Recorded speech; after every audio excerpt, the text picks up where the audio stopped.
साथियों नमस्कार, स्वागत है आपका अपने चैनल सक्सेस जंक्शन एक कदम सफलता की ओर में। और हम लेकर के आ गए हैं आपके लिए मध्य प्रदेश की सभी प्रतियोगी परीक्षाओं की दृष्टि से अति महत्वपूर्ण मध्य प्रदेश के जीआई टैग्स यानी कि अक्टूबर 2021 तक अपडेटेड लिस्ट हम आपके लिए लेकर के आ गए हैं। यानी अब तक कितने जीआई टैग मध्य प्रदेश को मिले हैं, किस किस क्षेत्र में मिले हैं और किस क्षेत्र से संबंधित हैं, उनका जो है रजिस्ट्रेशन नंबर क्या है, ये सारी जानकारी हम आपको हर एक जीआई टैग के बारे में देने वाले हैं। ठीक है, तो मध्य प्रदेश में आगामी जितने भी एग्जाम्स हैं, जैसे कि एमपी पुलिस है, एमपी पीएससी है, एमपी एसआई, एमपी पटवारी, सभी प्रतियोगी परीक्षाओं की दृष्टि से बहुत ज़्यादा महत्वपूर्ण वीडियो आपके सामने आ रही है। तो चलिए शुरुआत करते हैं पहले प्रश्न से। आइए देखते हैं पहला प्रश्न।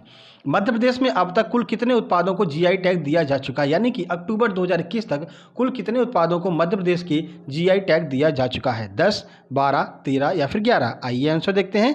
सही आंसर है बी, यानी कि कुल मिलाकर के 12 उत्पादों को मध्य प्रदेश के जीआई टैग दिया जा चुका है। तो नवीनतम कौन सा है, वो सारी जानकारी हम आपको देने वाले हैं। चलिए पहले इस प्रश्न के बारे में कुछ जानकारी आपको देते हैं। तो मध्य प्रदेश में अब तक कुल 12 उत्पादों को जीआई टैग प्रदान किया जा चुका है।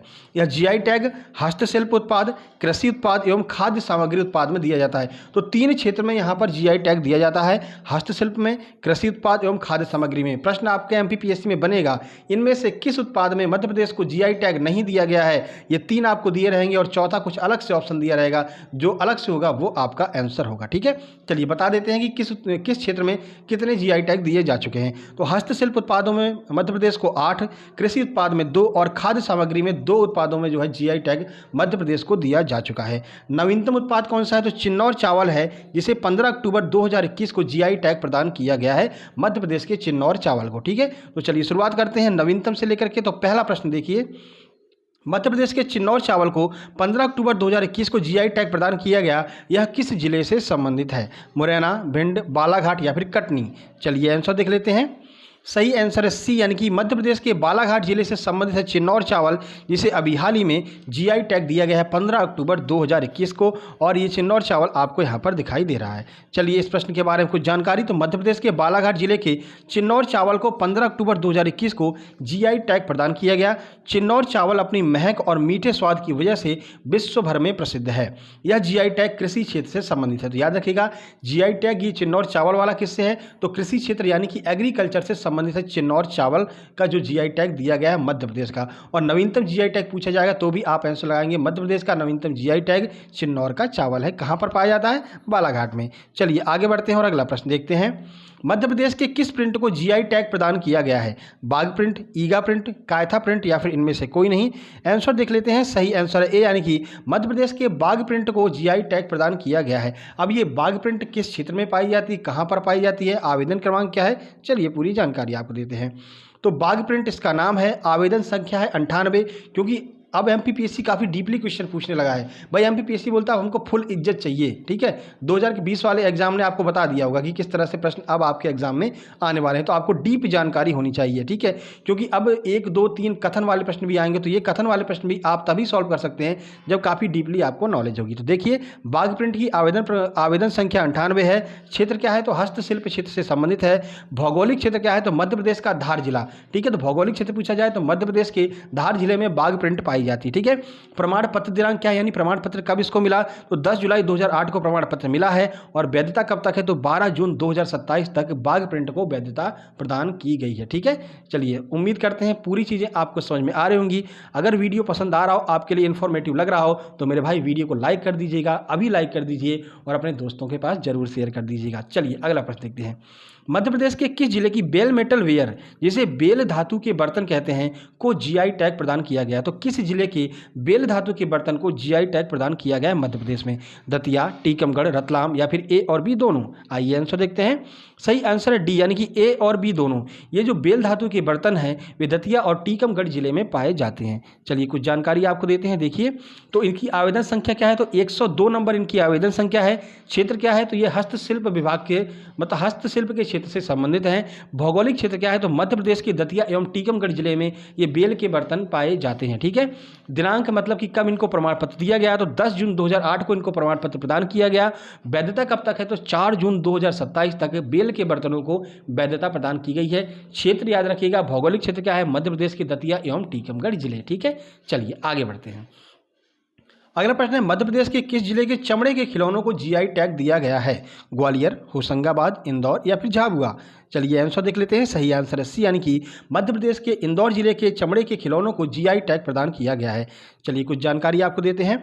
इनकी आवेदन संख्या क्या है? तो 97 नंबर आवेदन संख्या है मध्य प्रदेश के इंदौर जिले के जो आपके चमड़े के खिलौने हैं। ठीक है, क्षेत्र क्या रहेगा? तो इसका क्षेत्र है हस्तशिल्प। ठीक है, भौगोलिक क्षेत्र क्या है? तो मध्य प्रदेश के इंदौर में ये चमड़े के खिलौने बनाए और पाए जाते हैं। प्रमाण पत्र कब मिला? तो 10 जुलाई 2008 को इन चमड़ों के खिलौनों का प्रमाण पत्र मिला है। वैधता कब तक है? तो 12 जून 2027 तक इनकी वैधता है। ये सारी चीज़ें आपके लिए बहुत महत्वपूर्ण साबित होने वाली हैं। आगे बढ़ते हैं, कुछ अन्य प्रश्न देखते हैं। झाबुआ की कड़कनाथ को जीआई टैग प्रदान किया गया है। कड़कनाथ का संबंध किससे है? मछली, मुर्गा, बकरा या फिर बतख? तो आपको यहाँ पर फोटो में ही दिखाई दे रहा है कि ये मुर्गे से संबंधित है। तो सही आंसर बी, यानी कि मुर्गे से संबंधित है कड़कनाथ। तो चलिए इसके प्रश्न के बारे में आपको जानकारी देते हैं। कोविड-19 के दौरान इसकी बहुत ज़्यादा मांग हुई थी। क्यों हुई थी? तो वो भी हम आपको बताएंगे। वैज्ञानिक दृष्टि से क्यों महत्वपूर्ण है, सारी जानकारी। तो Jhabua Kadaknath black chicken meet खाद्य सामग्री है जिसको जीआई टैग के लिए आवेदन 8 फरवरी 2012 को ग्रामीण विभाग ट्रस्ट के द्वारा किया गया था। आवेदन कब किया गया था? 8 फरवरी 2012 को। इस उत्पाद को 31 जुलाई 2018 को जीआई टैग प्रदान कर दिया गया। ठीक है, तो चिन्नौर चावल के बाद अगर नंबर आता है तो वो आपके कड़कनाथ मुर्गे का आता है, जिसे 2018 31 जुलाई को जीआई टैग प्रदान किया गया। ठीक है, कड़कनाथ को स्थानीय रूप से काली मासी के रूप में जाना जाता है, जिसका अर्थ है काला मांस। ठीक है, तो काला मांस, इस मुर्गे का मांस जो है काले कलर का होता है। यहाँ तक इसके अंडे जो होते हैं ना, वो भी काले कलर के होते हैं। ठीक है, ये काला मांस चिकन की एक भारतीय नस्ल है, ये आपको याद रखना है। अब देखिए ये जो प्रश्न आपके सामने दिखाई दे रहा है, लास्ट वाला जो आपको टॉपिक मिल रहा है, बहुत महत्वपूर्ण है, अंडरलाइन कर लीजिए। जेड ब्लैक पेंसिल्ड और गोल्डन कड़कनाथ की सामान्य रूप से उपलब्ध किस्में हैं। ठीक है, याद रखिएगा, जेड ब्लैक पेंसिल और गोल्डन कड़कनाथ, ये आपसे पूछा जा सकता है कि किसकी किस्में हैं, तो आप बताएंगे कि जेड ब्लैक पेंसिल या फिर गोल्डन कड़कनाथ, ये एक मुर्गे की प्रजाति होती है। ये आपको याद रखना है। ठीक है, चलिए आगे बढ़ते हैं। रतलामी सेब को किस क्षेत्र के लिए जीआई टैग प्रदान किया गया है? तो किस क्षेत्र में रतलामी सेब को जीआई टैग दिया गया है? हैंडीक्राफ्ट में, फूड स्टॉप में, एग्रीकल्चर में या फिर इनमें से कोई नहीं? चलिए आंसर देख लेते हैं। सही आंसर है बी, यानी कि फूड स्टॉप, खाद्य सामग्री में जो है रतलामी सेब को यहाँ पर जीआई टैग प्रदान किया गया है। तो चलिए रतलामी सेब के बारे में कुछ जानकारी आपको देते हैं, आवेदन क्रमांक वगैरह सारी चीज़ें बताते हैं। तो आवेदन संख्या है 434। आवेदक का नाम क्या है? तो रतलामी सेब एवं नमकीन मंडल, इन्होंने जीआई टैग के लिए आवेदन किया था। क्षेत्र क्या है? तो खाद्य सामग्री के क्षेत्र से संबंधित है रतलामी सेब। भौगोलिक क्षेत्र क्या है? तो मध्य प्रदेश का रतलाम जिला, जहां पर ये रतलामी सेब पाए जाते हैं, जहां पर इनको बनाया जाता है। प्रमाण पत्र कब मिला? तो 27 मार्च 2015 को इनको प्रमाण पत्र प्रदान किया गया। वैधता कब तक है? तो 15 अगस्त 2023 तक रतलामी सेब को जीआई टैग की वैधता प्राप्त है। ठीक है मेरे भाई, बहुत मेहनत लगती है सारी चीज़ों को सीधे ऑफिशियल वेबसाइट से हम लेकर के आए हैं। जीआई टैग की ऑफिशियल वेबसाइट पे एक एक चीज़ बिल्कुल करेक्ट मिलेगी आपको। ठीक है, इतनी मेहनत आपके लिए हम कर रहे हैं, तो मेरे भाई वीडियो को लाइक करना तो बनता है ना, तो लाइक कर दीजिएगा। चलिए आगे बढ़ते हैं। मध्य प्रदेश के किस क्षेत्र के संतरे को जीआई टैग का प्रमाणन प्राप्त हुआ है? उज्जैन, नागपुर, जबलपुर या फिर भोपाल? आंसर देख लें। सही आंसर है बी, यानी कि मध्य प्रदेश के नागपुर जिले के नागपुर क्षेत्र के संतरे को जीआई टैग प्रमाण पत्र दिया गया है। देखिए कुछ जानकारी। तो आवेदन संख्या है 385। क्षेत्र है कृषि क्षेत्र, तो याद रखिएगा एग्रीकल्चर क्षेत्र से संबंधित है। एग्रीकल्चर में भारत को 2 जीआई टैग भारत को नहीं, मध्य प्रदेश को 2 जीआई टैग मिले हैं। एक तो चावल हो गया और एक आपका ये नागपुर का संतरा हो गया। ठीक है, तो कृषि क्षेत्र एग्रीकल्चर है। भौगोलिक क्षेत्र कहाँ पर है? तो मध्य प्रदेश एवं महाराष्ट्र का नागपुर। तो नागपुर जो है मध्य प्रदेश एवं महाराष्ट्र के बॉर्डर पर स्थित है, तो वहाँ के नागपुर के संतरे को जीआई टैग प्रदान है। तो भौगोलिक क्षेत्र मध्य प्रदेश एवं महाराष्ट्र का नागपुर आएगा। प्रमाण पत्र कब दिया गया? तो 31 मार्च 2014 को प्रमाण पत्र प्रदान किया गया। वैधता कब तक है? तो 31 मार्च 2027 तक इसको वैधता प्राप्त है। ठीक है, आगे बढ़ते हैं। मध्य प्रदेश की चंदेरी की साड़ियों को कब जीआई टैग प्रदान किया गया था? 2010 में, 2012 में, 2014 में या फिर 2016 में? आंसर देखते हैं। इसका आंसर नहीं दिया है, चलिए कोई बात नहीं, आगे देख लेंगे। तो देखिए आवेदन क्रमांक है इसका 7। क्षेत्र है इसका कपड़ा, तो कपड़े क्षेत्र से संबंधित है चंदेरी की साड़ियाँ। भौगोलिक क्षेत्र है मध्य प्रदेश का चंदेरी जिला। प्रमाण पत्र इनको 28 जनवरी 2005 को दिया गया। ठीक है, चलिए वैधता दिनांक है 1 अप्रैल 2024। तो याद रखिएगा यहाँ पर एक ऑप्शन और आप एक्स्ट्रा ऐड कर लीजिएगा, 2005। ठीक है, तो ये यहाँ पर आपका हो जाएगा 2005। 2005 में जीआई टैग दिया गया था किसको? तो चंदेरी की साड़ियों को, याद रखिएगा। चलिए आगे बढ़ लेते हैं। ठीक है, 2005 को प्रमाण पत्र दिया गया, 28 जनवरी 2005 को। वैधता 1 अप्रैल 2024 है। देखिए अगला प्रश्न, मध्य प्रदेश के किस जिले की महेश्वर के किस उत्पाद को जीआई टैग दिया गया चुका है? मध्य प्रदेश के जिले महेश्वर के एक उत्पाद को जीआई टैग दिया गया है, तो वो उत्पाद कौन सा है महेश्वर जिला का? चमड़े के खिलौने, पेठा, साड़ियाँ और वस्त्र या फिर गजक? चलिए आंसर देख लेते हैं। सही आंसर सी, यानी कि मध्य प्रदेश के महेश्वर जिले की साड़ियों को यहाँ पर जीआई टैग प्रदान किया गया है। ठीक है, साड़ियों और वस्त्र को जीआई टैग प्रदान किया गया है, जो कि मध्य प्रदेश के महेश्वर जिले से संबंधित है। आगे बढ़ते हैं। आवेदन क्रमांक क्या है? 197 इनका आवेदन क्रमांक है। आवेदक का नाम क्या है? तो महेश्वर हथकरघा विकास समिति आवेदक का नाम है। इन्होंने आवेदन किया था जीआई टैग के लिए। क्षेत्र क्या है? तो हस्तशिल्प क्षेत्र से संबंधित है। भौगोलिक क्षेत्र क्या है? तो मध्य प्रदेश का महेश्वर, यानी मध्य प्रदेश के महेश्वर में ये साड़ियाँ बनाई जाती हैं। ठीक है, जिन्हें जीआई टैग दिया गया। कब दिया गया? तो प्रमाण पत्र इनका है 17 जुलाई 2012 को इनको जीआई टैग दिया गया। वैधता कब तक की है? तो वैधता दिनांक है 7 फरवरी 2030 तक महेश्वर की साड़ियों को जीआई टैग की वैधता प्रदान की गई है। ठीक है, चलिए आगे बढ़ लेते हैं।